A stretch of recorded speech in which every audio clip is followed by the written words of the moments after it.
Welcome. Hey, my name is AJ. Welcome back to PBHS Edge. I'm accompanied by Mr. Ellis, On God, and Mr. Woodward.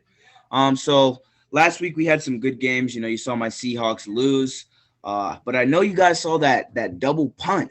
That was absolutely spectacular. Like I've never seen anything like that before. Like he had just a tight pocket and just boom, launched it right down the field.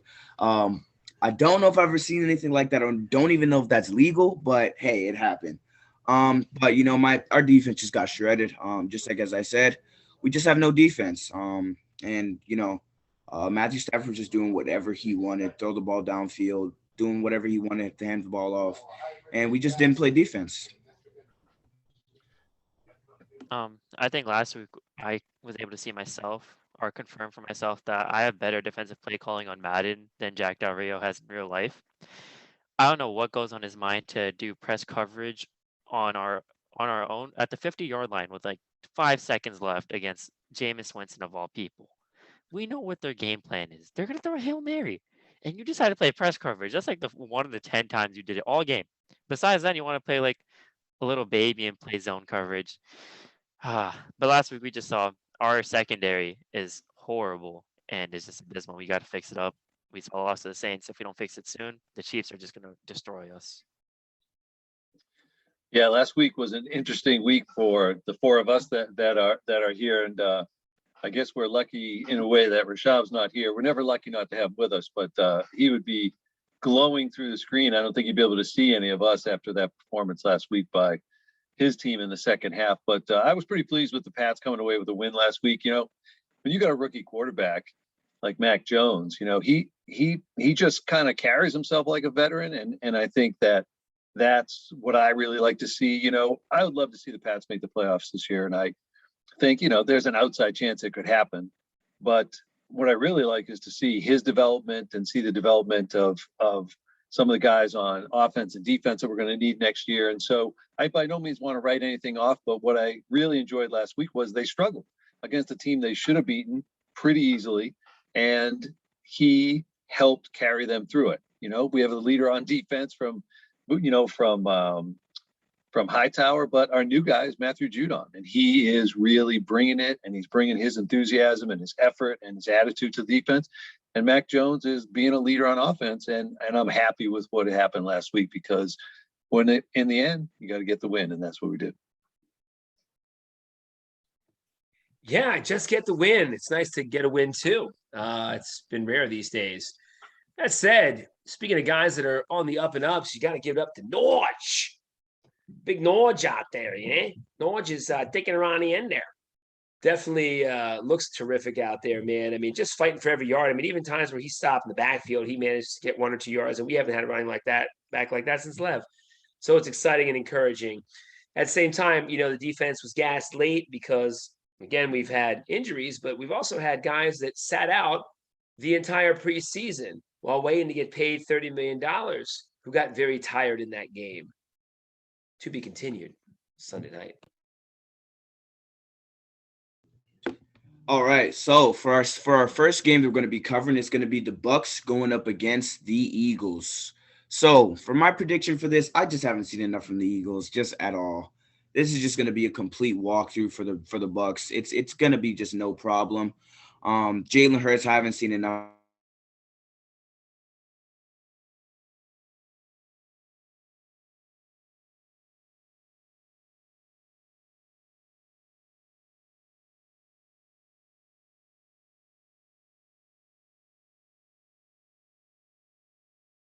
I'm not sure if I cut you off, AJ. You kind of lagged for me, but when it comes to the Eagles, they always seem to have good players on defense, but never a great unit. John Hargraves is a great player, but he's not getting much help on defense. And in general, we've just seen the Eagles can play pretty good, but they can't stop big teams or super teams like the Bucks. And Mike Evans is playing amazingly well. Antonio Brown seemed to click again somehow with Tom Brady. They keep getting better and better together. Tom Brady get better and better. He threw 5 touchdowns last week, and that's insane. And on the other side of the ball, you have Jalen Hurts. I don't think you can expect him to play mistake-free football for 4 quarters. He's always bound to have one mess up, and against a team like the Bucks, one mess up is a bit too much. I have the Bucks winning this 30-14. Yeah, this one to me seems like it's definitely set up to be a potential laugher. You know, the Bucks are coming off, I think, like you just said, Brady had one of the best performances he's had in years, 5 touchdown passes. And one of the things I really liked is in old school form, I still get the Washington Post. And on Monday morning, I sat down to read it, and there he was listed. It was like a flashback. Or for a minute, I had to ask myself, is this a dream? Because it was listed, the leading passer on the week was none other than Tom Brady. And next to his name, it said New England Patriots. It was a misprint, but it was one that I truly appreciated. It gave me a moment there. I had to shake my head and wonder where I was. But this game for them, it's going to be just another romp through a team that is really not prepared to take them. I mean, the Eagles have given up 41 and 42 points in back-to-back games against the Cowboys and the Chiefs. And the other top 3 offense is coming into town, and they're coming into town hot. So for me, the Eagles don't have what it takes. Their defense is not strong enough, and the Bucks are going to roll them. This one's probably going to finish, I would say, 34-20. Well, say this. I'm sure it's a great party up there in Philadelphia tonight. And if I'm picking my cheesesteak, I'm going Jim's every time, baby. Get away that Pat's, get away that Geno's, and get away that Tony Puke's, the worst cheesesteaks in the history of cheesesteaks, ladies and gentlemen. But that said, this could be one of the worst blowouts in the history of stinking financial field tonight. We'll have to see how it goes, but I'm not looking for much hope for Philadelphia tonight. Now, granted, impressive game last week, and Jalen Hurts, let's not forget, I mean, this guy is not a bad football player. I think he's growing. I think he is getting better, but it's going to be tough to keep up offensively tonight. I like Tampa 47, the Eagles 14. Good game. Good game. It's going to be a good game to watch. All right. So for our next game, we have the Chiefs going up against the Washington football team. For this one, I just like Angad said, that the Washington needs to fix up their secondary, really. But the thing that Kansas City really needs to watch out for is Washington's defense. Their defensive line. Chase Young is definitely going to be coming hungry. Their D-line is going to be coming hungry. But I have the Chiefs overcoming this one. I have the Chiefs winning this one 33-20. All right, so I like to highlight a few stats with our defensive line. Our defensive line is ranked 2nd in PFF pass rush grade, 2nd in pass rush win percentage, 4th in pressure percentage, 5th in hurries. That are the signs of an elite defensive line. And then you look at the defense we're playing. It is garbage. Oh my God, I can't believe we're getting this like that many points. We let Jameis Winston look amazing. It looked like, wow, this is a genius transition from Drew Brees to Jameis Winston. Wow, great choice. My God, our secondary is garbage. I don't know if it's a play calling, if it's the players. I don't know what Jack Del Rio is doing. I don't know what our players are doing. Jack Del Rio had Landon Collins playing single high safety. That man is a linebacker, and I do not want to hear anything else. We put a linebacker at single high safety against one of the fastest players on the opposing team's offense, and he gets burned. What do we expect? I don't know what our play call is, and we're playing Tyreek Hill next week. If Landon Collins plays single high safety against Tyreek Hill, I would trade my whole fantasy team just for Tyreek Hill. That man is putting up 60, 70 points. This might be a flashback to that 60 fantasy point game performance Tyreek Hill had last season. If we don't fix our secondary, this game's going to get out of hand fast. I don't think we fixed it in time. I have us losing this 34-20. Yeah, I think I'm heading in the same direction as this one. And not only are you dealing with a Kansas City team that is hungry for a win, but they're a little desperate. I mean, this is 2-2-3 teams matching up, and I don't think anybody had this set up as 2-2-3 teams matching up. I think you might have had one of these teams being 2-3, but it certainly wasn't Kansas City. And so Kansas City, once again, is desperate. They needed a win last week, and they definitely need a win this week. The good news is for those Washington football team fans who head out to the game, they have a chance to see an absolute explosion on offense. It's going to be more than what we saw last week with Jameis, and I agree with you. How do you give up that touchdown before the half? That's coaching. You cannot make that. You can't have that. You know, You can't Landon have that. Collins he did not expect that to be a Hail Mary. He thought it was going to be a shorter pass and set up for a field goal. Go up and make the tackle or give them a chance to get the 3, but it means a lot more when they score 7. But, it is an opportunity. I mean, this is something, I've been reading up on this game a little bit, and everything. They're still saying the same thing I said last week, and I already sound like a broken record. This is the week that the Washington football team's defense is going to explode. They're going to explode. Well, I'll tell you what, if they don't, you can sure bet that Kansas City offense is going to explode. And that's what I'm banking on. I'm going for this one. I got the Chiefs 41-17.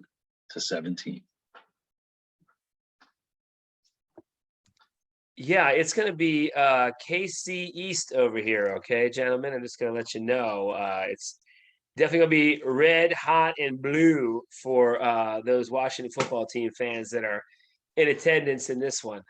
It's going to be an ugly affair, fellas. Again, I would love to have faith in the Washington defense, but what have they done to prove that? I mean, first of all, John Bostic was playing to begin with on their defense, which should have said something entirely interesting in itself. But then, of course, the replacement for John Bostic, what has that been? I don't know. I'm just looking at scoreboard, fellas, and I see the Chiefs putting up a 50 burger here.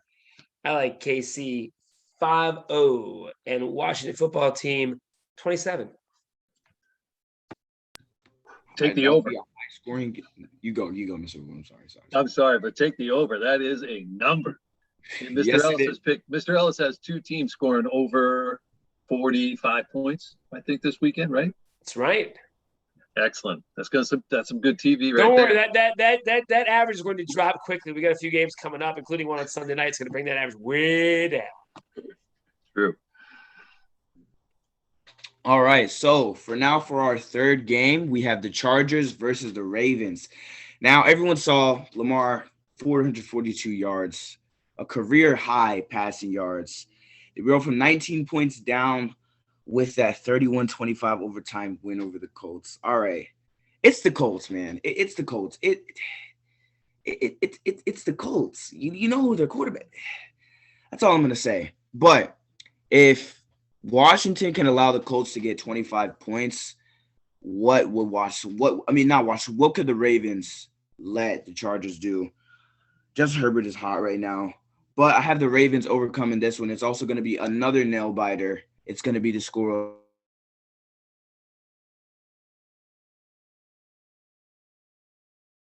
All right. My brother Rashab is not here, so I had to do him justice. Shout out Lamar Jackson, playing amazing, setting another career high in passing yards, proving people like me wrong. As I would always joke with Rashab, Lamar Jackson can't throw, but he's been throwing like the best passer in the league these past 2 weeks, 3 weeks. Man is insane. The Ravens are insane.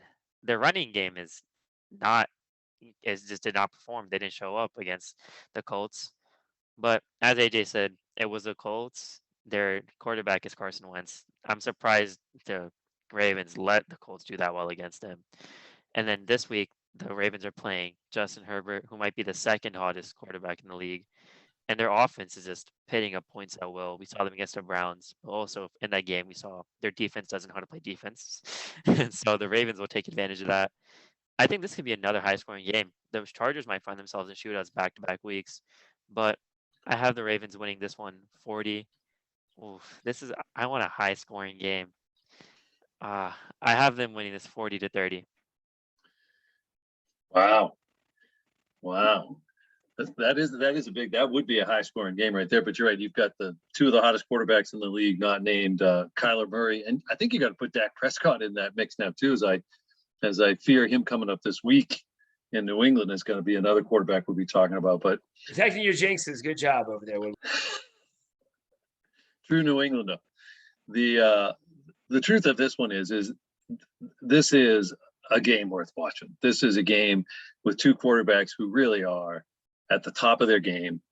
Justin Herbert's a bit of a surprise. I don't think people knew he was going to be this good this early. And I'm not surprised by Lamar Jackson. And I never believed any of those things about him not being a great thrower. He is just taken over at the end of games. And I don't think that's a great way to win. When I looked at this game in the first half last week, I said, or even towards the third quarter, I said, this is the Ravens are going to drop this one. The Colts are going to come in. They're going to surprise them. It's a letdown game for them. And lo and behold, I look back at it and he has brought them back. And when I say he, it's him. He's doing it. He is everything that needs to be done. They put it in his hands.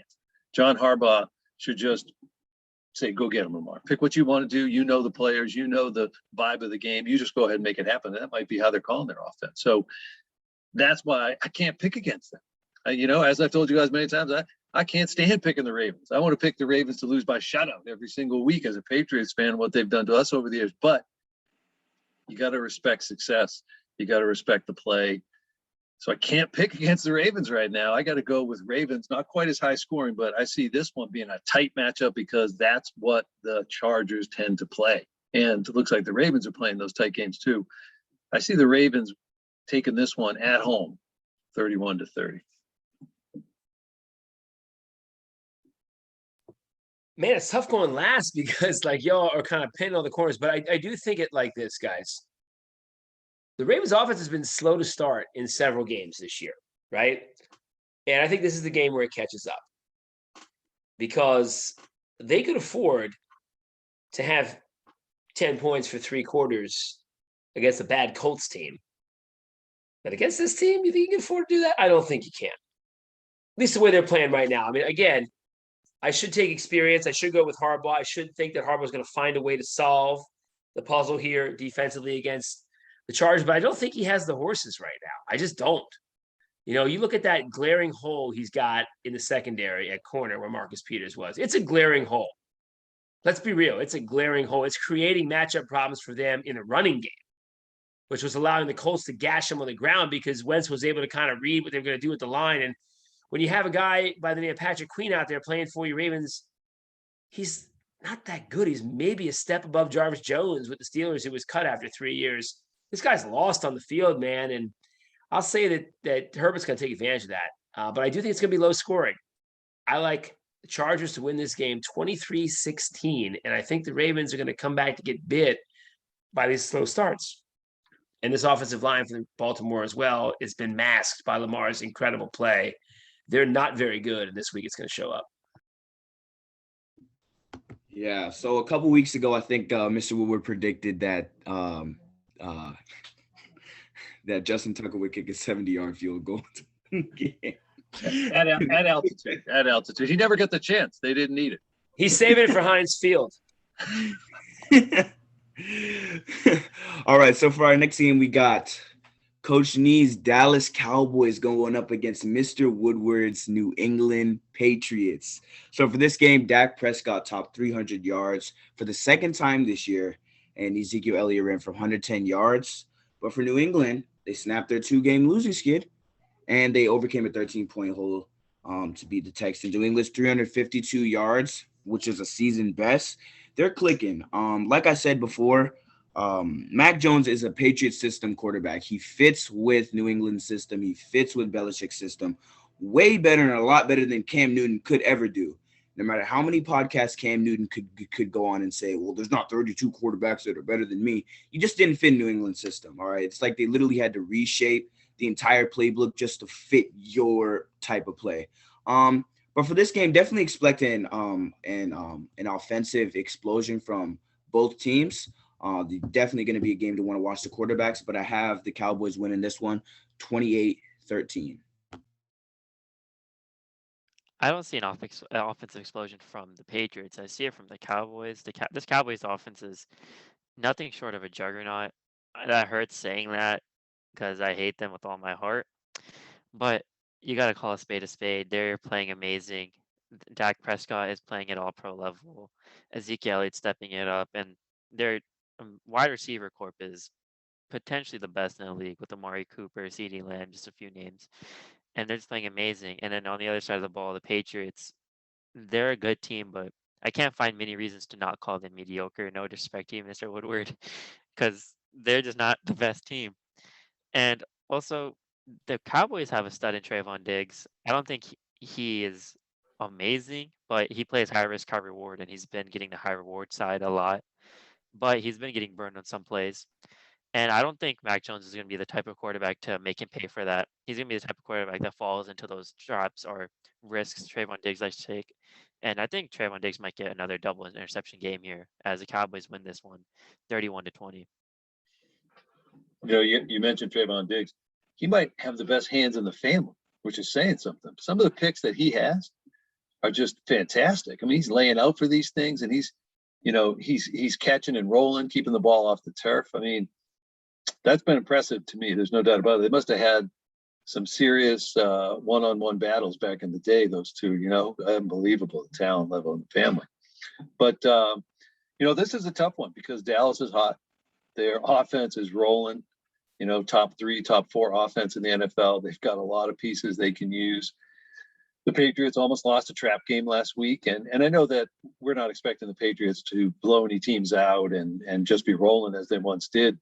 But I do think that game meant a lot to them last week. And I do think coming home, it's going to give them an opportunity to build off of that, build off coming back from a 13-point deficit, build off of having 4 guys from the offensive line out last game. And, the talk is right now, at least 2 of those guys are going to be back in, but we have to wait for game time.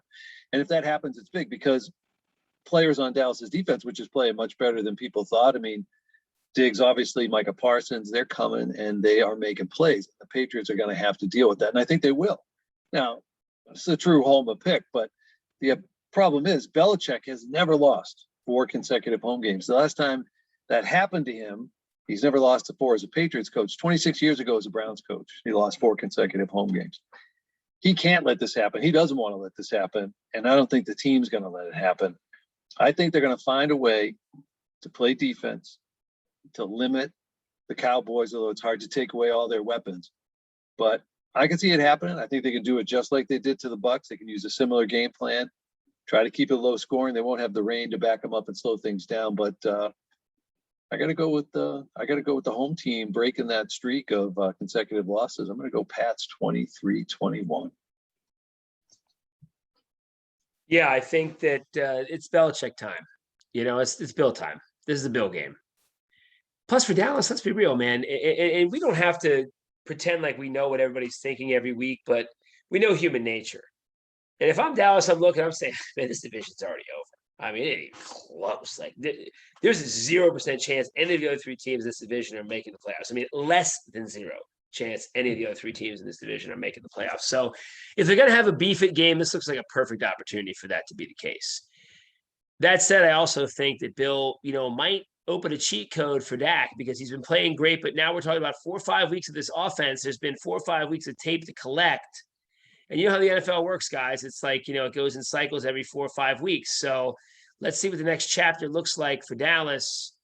I like New England to win this game too. I also think it'll be low scoring, even more than you're saying, Mr. Woodward. I'm going to say 2016.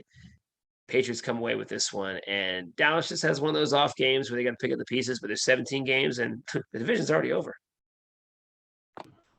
All right. So for our next game, we have AJ Yearwood's Seattle Seahawks going up against Mr. Ellis's Pittsburgh Steelers with their quarterback, Big Ben Roethlisberger. But hey, Seattle's defense is just horrible. I had to bring that joke out all the days in school. We used to make fun of the Steelers fans when I used to live in Pennsylvania. So I got a couple jokes here and there. I'd say it throughout as I present this. But I got a couple thousand too about that area. Week 6, Seattle's going to be without Russell Wilson for the first time ever. But seeing Geno Smith play against the Rams, I was actually very scared at first, but he actually played pretty good. So I'm not as worried, but I'm still definitely worried because Russell Wilson is not out there. But I have the Seattle Seahawks winning. This one's going to be a low score, 17-14.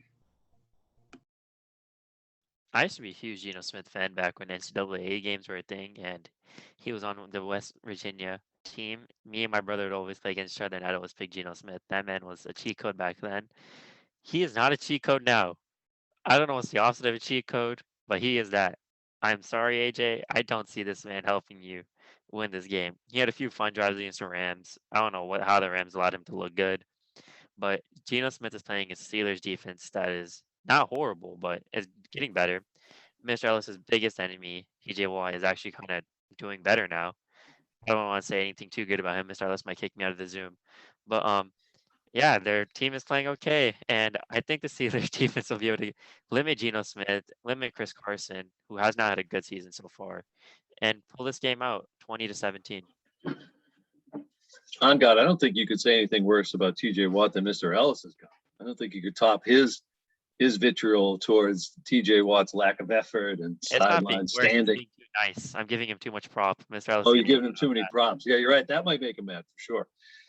Yeah, this one, this is what? This is a rematch of the 2006 Super Bowl, Mr. Ellis. Am I correct there? Where the Seahawks and the Steelers battled. 2005 season, yeah, 2005 season, 2006 January, yep. This one's going to go the same. Steelers won that matchup, and interestingly enough, it was still Ben Roethlisberger. He was playing Matt Hasselbeck then, and in this case, I think the Seahawks might like to go out and see if Matt Hasselbeck is still available, because Geno Smith, I do not think, is the answer for them here. I think it's going to be a tough one. It's tough because the Hawks need a win real bad, but the Legion of Doom has become the Legion of Gloom, man. There's nothing happening on that side of the ball for them right now. And without Russ, up on the jokes, please. It's kind of hurts. Hey, they cut Trey Flowers though, AJ. That was your wish. But it is a game that's really playing right into the Steelers' hands. As we know, they're not a great football team. They struggle on both sides of the ball right now. The effort they're getting from their defense has been helping them. Ben can't hit the open receivers. JJ is out now. Juju is out now, and so it becomes a little more complicated. But with this one, this is a chance for the Steelers to just go out, get a win that they should win at home. And I think they will do that because, again, Tomlin, some other players on that team, especially the defense, are going to make it happen. And Najee Harris is playing like a beast. He is running like the bus. He is running hard and he's running angry. And so I think that's going to be enough for the Steelers in this one. I picked them 23-17. With you there, my man. Juju and Chase, running with the night, playing with the shadows. Just Juju and Chase till the morning light, baby. That's how I'm looking at this game. Just feed those men, man. Give them the ball, and Ben, you can pretend to be Steve Lukather back there on that awesome guitar solo at the end of the song, and just find a way to keep your swan song going here. And we'll get a 24-12 win over that great Jamal Adams-led defense. Look, Geno Smith has beaten us before, guys. So let's not kid ourselves that this couldn't go Seattle's way. Okay, we did lose to Geno Smith before. He did beat us soundly when he played for the JETSs, but this is a different time and a different era. And I will say that I did love Geno in college as well with the old WVU. But look, man, he's played on this field before. He's dominated on this field before, but I think it's going to be a tough game for him this time. They're going to find a way to get that 24-12. But man, we were very fortunate with the break in the schedule, because if Russell Wilson's on that field, I have a completely different score to give. Okay, Mr. Ellis said 24-12. I'm just documenting this, so whenever we win this, I'll just bring it 24-12. Geno Smith. Hey, if it happens, I won't be surprised. That's why I added that caveat there at the end. Not a cheat code. I'll remember that. Anyway, for our next game, we have the Browns going up against the Cardinals. The Cardinals are red hot. Only undefeated team left. They are just hot. Kyler Murray is wow. On God, is there anywhere where I could take it back where I said last week that the Browns are Super Bowl contenders? I'm sorry. I didn't mean it. I'm very, very sorry. I don't know why I said something like that. No, just that's all. Thanks, Age. Now I got to double down on him. Thanks, but I got to double clown on him now. Thanks, buddy. But for this game, I just see the Cardinals. This is just going to be a good game. I feel this is going to be a good game. I have the Cardinals winning this one, 28-24. This could be a really interesting game. Like, the Browns always find a way to have fun games. Their offense is red hot. We saw how good they can play, but they're playing a much improved defense compared to the Chargers. The Cardinals have a good defense, but the Cardinals are without. I just read this. They're without Chandler Jones, so that's a big impact on their defense. Like, he's one of the biggest players on defense, and without him, I'm not sure how it's going to affect their defense. So the Browns could have some leeway here. That running game is insane. Like, on paper, it's like those two great names, Nick Chubb and Kareem Hunt, and then you see them on the stats or like on TV. They play so much better than you would like assume. It's like insane. They just get better and better, and I think that could carry them this week. I don't think it'll carry them to a win, but it'll carry them to a close game. I think the Corners are going to pull this one out 38-28. Yeah, this should be the most entertaining game of the weekend. Last weekend the Browns played the Chargers, and that game was incredibly entertaining. 47-42, that one finished for Justin Herbert and the Chargers. And I think the Browns showed me something in that game. They showed me that on the road they can come back in a game that they need to. And again, they didn't win. I know that's, as I just said before, just the dub is all that matters. You got to get the win. And I think when they come back here to Cleveland for this game, as Mr. Ellis said last week, Arizona's going to lose 1 week. They're not going to go undefeated. Somebody's going to beat them. And I think this is the perfect week for it, because I think with Chandler Jones out, that is going to be big for the passing game, but it's also going to be big in supporting and helping the Browns running game. Their running game is going to control the clock. They're going to keep Kyler Murray off the field. At least that'll be the goal. That's what I thought they would do last week against the Chargers, but they ended up having to just open up the offense, which they can do because they have that type of offense. And they're playing a team this week that has the same type of offense as them, perhaps more talented. But I think if they run the ball, they're at home. And I think this is a huge game for them. They need to come through with this win. They need to continue to prove themselves, which is going to happen every week for the Browns until, they get over that hurdle. And that hurdle is past that first round of the playoffs, get into that AFC title game. I mean, that's the true tell of when a team has made it. And so they're going to have to get there, but they have to do it with this step first. And this step is a big one, playing the only undefeated team left, dropping an L on them. And I see them coming away from this one in what should be a good matchup. I see them controlling the ball a little bit, 31-27. I got the Browns in this one. Yeah, I'm going to take the Browns as well. I'm taking the Clowns in this one in a lower scoring affair, though. On the road, West Coast team. Kyler Murray has bucked that trend on several occasions, and I give him good credit for that. But it's going to be a tough environment to come to play, and that crowd is going to be hostile. I just feel like a confluence of factors. It's time. So I like Clowns to take this one, grinding it out on the grind, 24-17. All right. And for our next game, we have the Raiders going up against the Denver Broncos. All right. So for this game, I just definitely feel that it's going to be a low scoring game on both sides of the ball. For both teams. So I'm going to be handing the L to the Raiders. Actually, I have the Broncos coming out with this one. I think it might be kind of reversed. I think I should have put it this way, but anyway, we're not going to talk about that. But I have the Raiders winning this one, score of 17-10. The Raiders cleared the trash out of their front office and their coaching staff. I think that will affect them because without a head coach, it's going to be a major impact. I'm not sure who's stepping up to take the reins with the play card just being head coach, but I saw this myself firsthand. Obviously, the situation wasn't as bad with my coach, but a few years ago, Washington, we fired John Gruden. Then we had our offensive line coach, Bill Callahan, step up and take play calls. And it just wasn't for him. It was not his forte. We became a run-oriented team. We weren't playing good. And I think something similar is going to happen for the Raiders. They're just not going to play the football they're used to. And the Broncos are going to go take advantage of that. And their defense is going to show up and stop Derek Carr and Darren Waller. Even though they seemed explosive at the start of the season, the Raiders just downhill ever since that great start they had is going downwards. I have the Broncos winning this one, 28-21. Historically, the Raiders struggle in Denver. It's a tough place to play. It's a great rivalry. This isn't a rivalry that people think of as much as some of the other ones because of, I think, geography.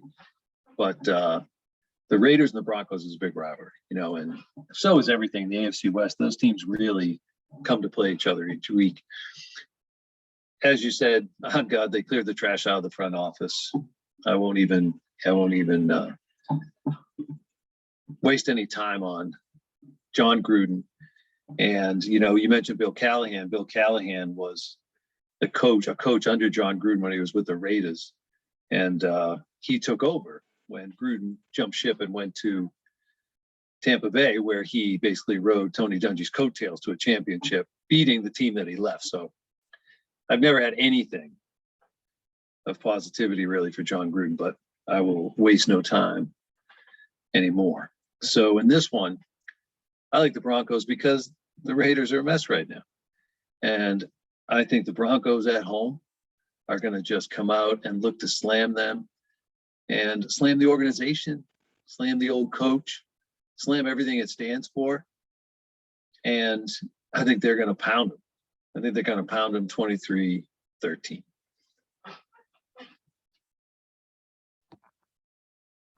Man. Thanks, Mr. Wood, for that. I'm going to take Denver in this one simply because I think the way they kind of came back against us, and really, if James Pierre wasn't pushed by Joe Hayden into that play, it probably wouldn't have happened. They probably would have won the game in overtime. So I give Teddy a lot of credit. Teddy was hurt, man. He was playing hurt that whole game, and he was a warrior in the second half against us. And he wore down our defense, and he fooled our captain on many, many plays on defense in the fourth quarter, particularly. So I think they carry that momentum into this game. You know, Carr's been playing great, but this is just a weird circuit. I mean, if you're a player on that team right now, like, how can you focus? How can you even begin to focus? This is blowout city. I'm going to go ahead and say it's going to be 30-14. The Broncos are going to find a way to get 30 points. I just feel like the offense picked up in the second half, and they're going to get some guys back healthy. Sutton will be a little bit healthier this week, and that might help to get the ball down the field a little bit. But Teddy's not done yet, man. I was impressed by him in the second half, man, because we hit him a lot in the first half, and he came back and he did not stop swinging. So I give him mad props for that second half, and I give our defense not so many props for laying low and making business decisions in the second half, aka number 90. All right. So for our final game, we have the Bills versus the Titans.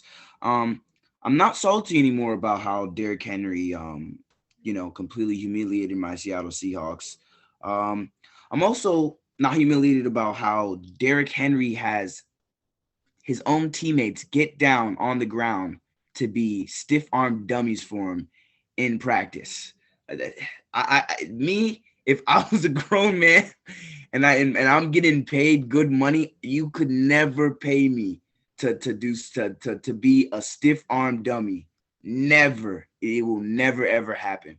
But I got the Bills coming out with the win in this one. This is definitely going to be a good high-scoring game. I got the Bills winning this one, score of 38-28.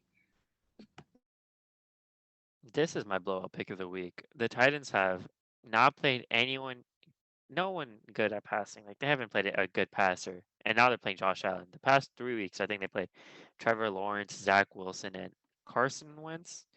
And now they're playing Josh Allen. They're playing the best passing offense in the league. And these past few, like, the Bills are insane. They are crushing people at will.